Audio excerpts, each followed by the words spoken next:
என் தாய்மைக்காக போராடுவதா அல்லது என் இளைய சகோதரனுக்காக போராடுவதா? என் கார்த்திகேயன் எங்கும் செல்லக்கூடாது. மகாதேவர் வேறொரு வழியை கண்டறிய வேண்டும். என் மகனும் சகோதரனும் மோத நான் விட மாட்டேன்.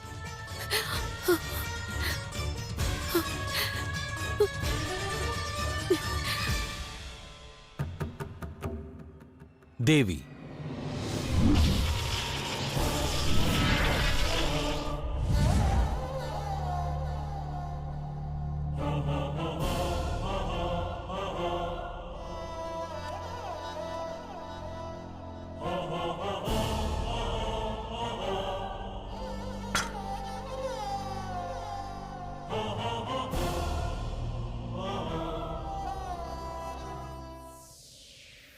தேவி பார்வதி, மைந்தன் புறப்படவிருக்கிறான் என்ற செய்தியை தெரிவிக்கவே இங்கு வந்தேன். ஏனெனில் கடமைக்கான அழைப்பு அது. எவ்வாறு செல்ல அனுமதிப்பேன்?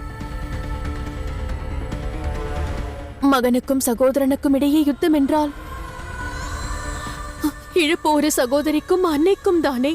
உறவுகளை பற்றி அல்ல, கடமை குறித்து உரையாடுங்கள்.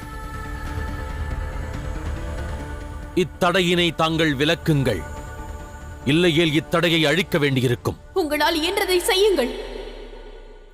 ஆனால் இன்று கார்த்திகேயன் எங்கும் செல்லப் போவதில்லை. தாங்கள் தங்களது கடமையை மட்டும் செய்யுங்கள்.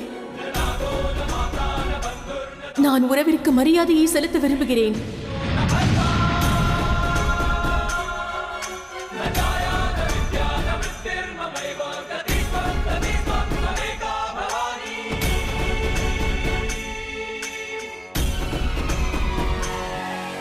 தாய்மை எனும் அக்னியில் கடமையை ஆகுதியிடாதீர்கள் தேவி. தாங்களே ஆதிசக்தி, தங்களின் சகோதரன் அக்கிரமங்கள் புரிகின்றவன்.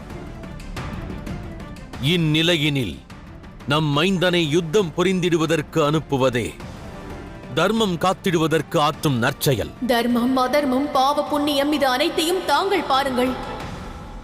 எனது மகன் கார்த்திகேயன் என் சகோதரன் கிரௌஞ்சனுடன் யுத்தம் புரிய மாட்டான்.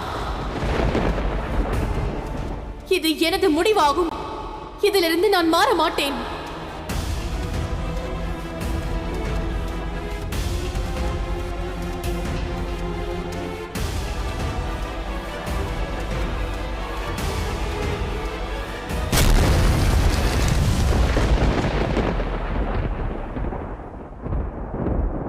தேவி,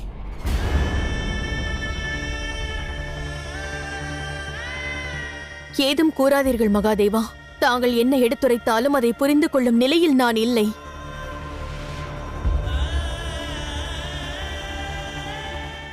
தேவி பார்வதி, உறவுகளுக்கிடையில் தேர்ந்தெடுப்பது மிக கடினமாகும்.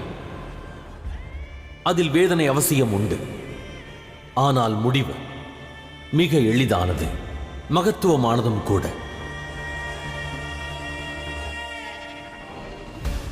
ஆகையால் தேர்ந்தெடுப்பது கடினம் என்றிருக்கையில்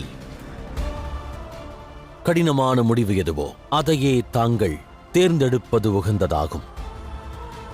ஆனால் எனது இந்த முடிவால் இரு உறவில் ஒரு உறவை நான் இழக்க நேரும் அல்லவா? இந்த இழப்பை தங்களால் தடுத்து நிறுத்த முடியுமா? ஆகையால் மகாதேவா, என்னிடம் வீண் விவாதம் செய்ய வேண்டாம். விவாதம் அல்ல, எனது முடிவை கூறுகிறேன்.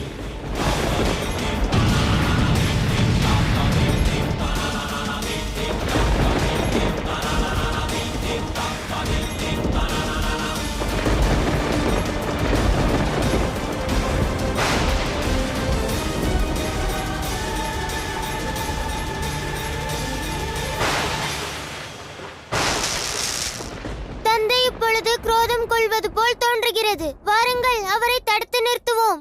வேண்டாம் கணேசா. கணவனும் மனைவியும் உரையாடும் போது மூன்றாவதாக ஒரு மனிதர் உரையாடுவது முறை அல்ல.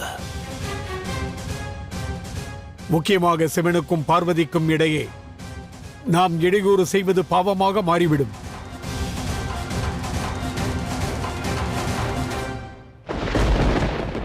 இன்று லோக நன்மைக்கு எதிராக ஆதிசக்தியானவள் பிடிவாதம் கொண்டிருக்கையில் நான் அவர்களின் சிவனாவேன்.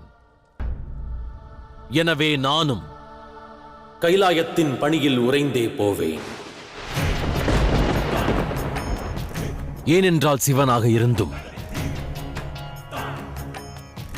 தவறான செயலாற்றும் ஆதிசக்தியை என்னால் தடுக்க முடியாவிடில் பிறகு நான் சிவனாக இருந்து என்ன பலன்? நான் எனக்கான கடமையாற்ற வேண்டும்.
நாராயணா, ஏதோ ஒரு அசம்பாவிதம் நேர்கிறது.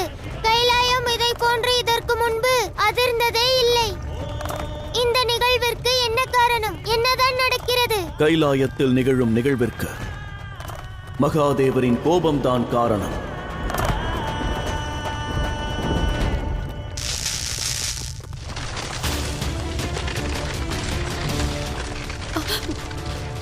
மகாதேவா, என்னை மன்னித்தருளுங்கள்.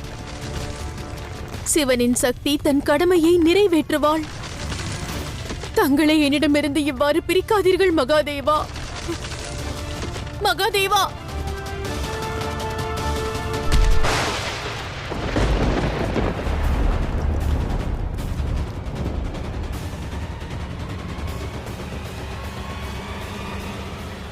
மகாதேவா,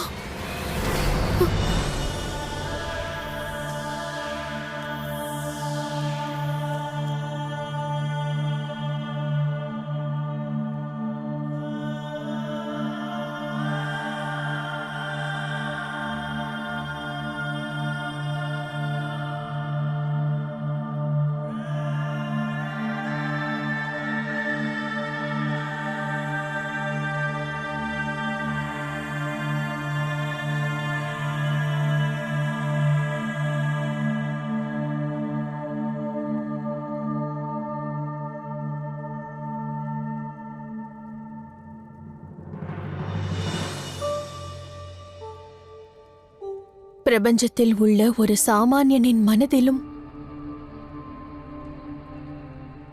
மகாதேவர் மீதான நம்பிக்கை என்ற ஜோதி எரிந்து கொண்டிருக்கிறது.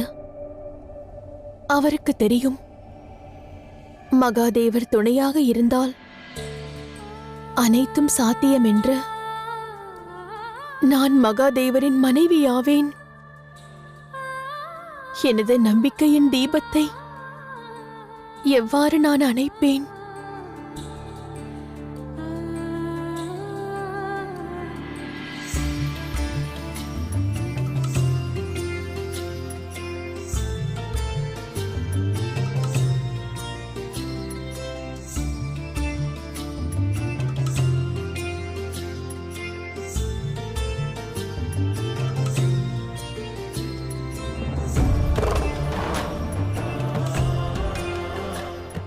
என்னை மன்னித்து விடுங்கள் மகாதேவா.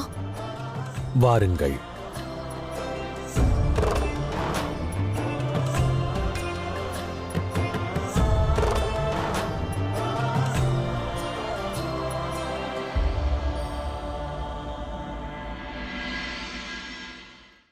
ஜிம்ராசுரன் என்னை அவமதித்தான். நீ என்னை அங்கிருந்து வெளியேற்றினாய். உனக்கான இறுதி தருணம் நெருங்கிவிட்டது. மகாதேவர் உனது சகோதரி அன்னை பார்வதியை சமாதானப்படுத்திவிட்டார்.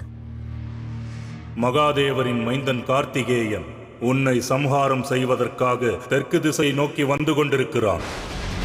அதற்கு வாய்ப்பில்லை. வாய்ப்பு இருக்கிறது, நிச்சயம் வாய்ப்பு இருக்கிறது. அகத்தியரின் சாபத்திலிருந்து தப்பிப்பது இயலாத காரியம். நீ தப்பிப்பதற்கு மகாதேவரும் அன்னை பார்வதியும் நிச்சயம் அனுமதிக்க மாட்டார்கள். ஆகவே உன்னை நான் சபிக்கிறேன். சிவனின் நேரடி உறவே உனக்கு காலனாகப் போகிறான். நான் நம்ப மாட்டேன். என்னை வதம் செய்ய என் சகோதரி ஒப்புக்கொண்டிருக்க மாட்டார்கள். இந்த துரோகத்தை அவர்கள் எனக்கு இழைக்க மாட்டார்கள். சகோதரி பார்வதி, தாங்கள் இவ்வாறு செய்யக்கூடாது. தாங்கள் இவ்வாறு செய்யக்கூடாது. தாங்கள் தங்கள் சகோதரனின் சம்ஹாரத்திற்கு எவ்வாறு ஒப்புக்கொண்டீர்கள்? இதை நான் ஏற்க மாட்டேன். இதை நான் ஏற்க மாட்டேன்.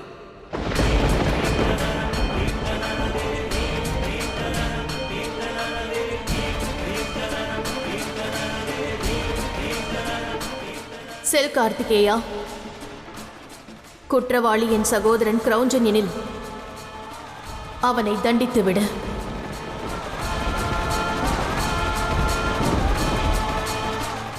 செல் மகனே. பிரபஞ்சத்திற்கு நியாயம் வழங்க உனது கடமையை நிறைவேற்று.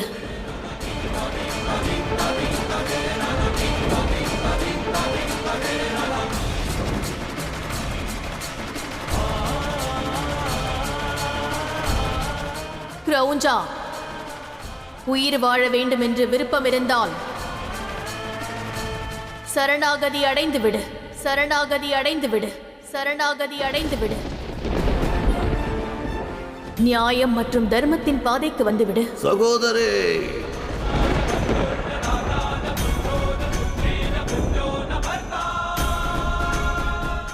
பதில் கிடைத்து விட்டதா? காலம் கடப்பதற்குள் உன் சகோதரி கூறுவதை கேள். அவர்களிடம் சரணாகதி அடைந்துவிடு. அவ்வாறெனில் நான் ஒரு முடிவெடுக்கிறேன். சகோதர சகோதரி உறவை துண்டிக்கிறேன்.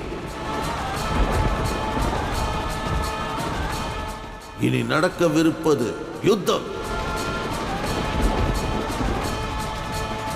வா கார்த்திகேயா, இந்த பூமிக்கு நான் உன்னை வரவேற்கிறேன். இனி உறவிற்கு எந்த மரியாதையும் இல்லை. உன் அழிவுதான் இங்கு காத்துக் கொண்டிருக்கிறது. சிவசக்தியின் மைந்தன் என் கையால் இறப்பான்.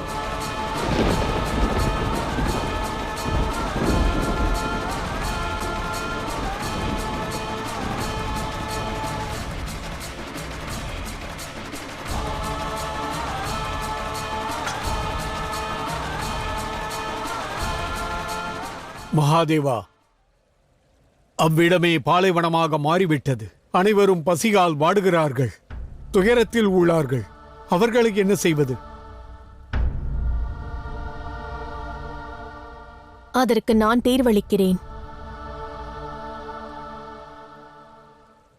என்னை சம்மதிக்க வைக்க மகாதேவர் பனியில் உறைந்தார். அந்நிலையில் சில பனிக்கட்டிகள் இமயமலையிலிருந்து உதிர்ந்தன. அதை எடுத்துச் செல்லுங்கள்.